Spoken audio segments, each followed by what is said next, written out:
6%, dealing with that ankle injury, but he's still putting up big numbers. Jazz control the tip. The Clippers have not won a jump ball yet in the postseason. Bogdanovich, attack mode for Utah. Yeah, make baskets. Knocked to the outside, controlled by George. To the corner, Leonard launches. It's a three. Yeah, second chance opportunity there, running down that. Only having really one guy with this lineup, Mitchell, who can consistently beat good defense, and the Clippers locked in on that end. Morris a three. Against this group defensively. Clippers blew the game wide open in the fourth quarter. George, good-looking delivery from over to Batum. And the other thing that happens when you can keep bodies on bodies is you see a nice find over the top there for Kawhi. And Quinn Snyder's going to want to talk about guys that force you to break your defense down. Other than Mitchell, it allows them to stay locked and loaded. And here now they're almost in that quasi-zone. Mitchell. The teardrop goes for Donovan Mitchell. Utah committed 16 turnovers in game 3. Batum to the rim, missed it. Rebound poked to the outside, and George has got it. Jazz wanted a backcourt violation. Morris lines it up. Oh, he's feeling it.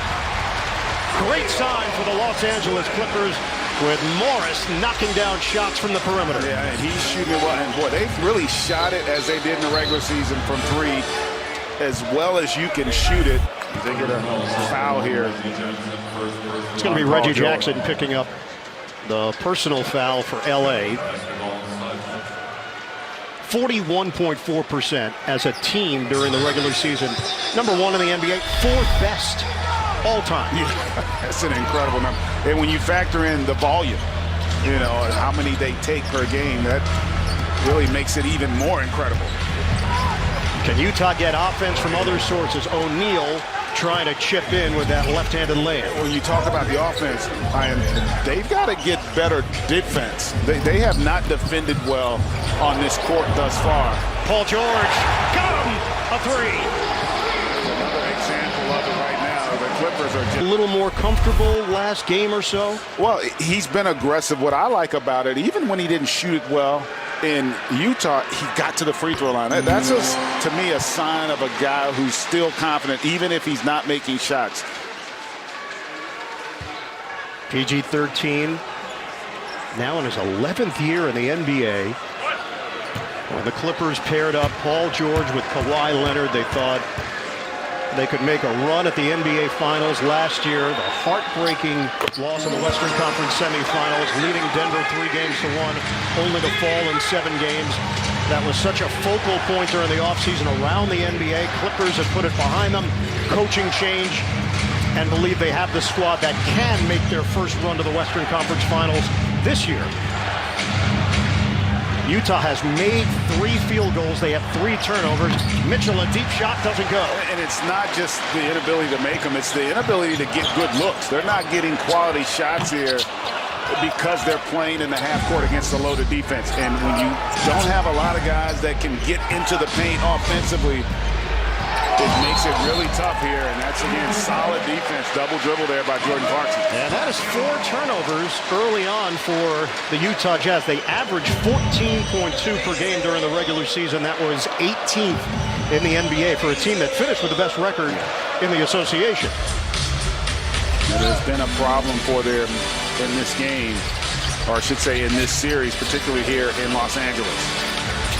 Leonard, the fake. Hangs and hits. Bogdanovich got lost in the sauce. Mitchell switching hands. Beautiful, but he grabs his ankle right at the end of the play. And he's lumbering back down the floor. Mitchell gets back defensively, and now the Clippers settle in with a half court. One-on-one, Leonard with Clarkson. Leonard, the back end. A little bit of help. George, shot clock winding down, lets it fly. Off the heel, rebounded by Clarkson. That was a good job defensively by Clarkson, because Kawhi Leonard is a load on that short post there. Clarkson gets a clean look. No good. But you notice no ball movement there, and it's hard to move the ball when you cannot penetrate that defense. You've got to be able to get into the paint, and credit the Clippers with what they've been able to do defensively. And Bogdanovich called for the foul way outside. That was just a strong, physical, aggressive move, and then right back at you. Mitchell there, again, attacking earlier in the shot clock before that defense gets set. Let's see if, from a tempo standpoint, if Utah can speed the game up a little bit and try to create some rhythm offensively that way. Greg, a tighter rotation for Tyronn Lue. He played 11 guys in the first half of game one, but recognized it was coming off a grueling 7-game series, so he felt he had to go a bit deeper. And it's not just physically grueling, it's mentally grueling when you play a 7-game series. Same opponent, no secrets, it is tough. Good defense there from Clarkson. Patrick Beverly is in, replacing Reggie Jackson. It's a 12-point lead for the Clippers. Utah is 3 of 13 from the field. Stephen Beverly got his hands on it. Clarkson off the hesitation. The jump shot. Foul is called. Boy, I tell you, the Clippers are locked in defensively. They're swarming. I mean, they are so active. Deflections, even that play, Beverly able to get a deflection on it, so you got to give Ty Lue and his staff a lot of credit for having this group ready to roll. Terrence Mann, I don't know if you're a big plus-minus guy when you look at the box score, but when a number stands out to this degree, it deserves to be mentioned. Yeah, Terrence Mann was a plus 21. That's amazing. In Game 3. And he's been really good all postseason for him. You know, you love young players that play to their strengths. He gets after defensively. He knows who he is out on the floor. Shot clock winding down.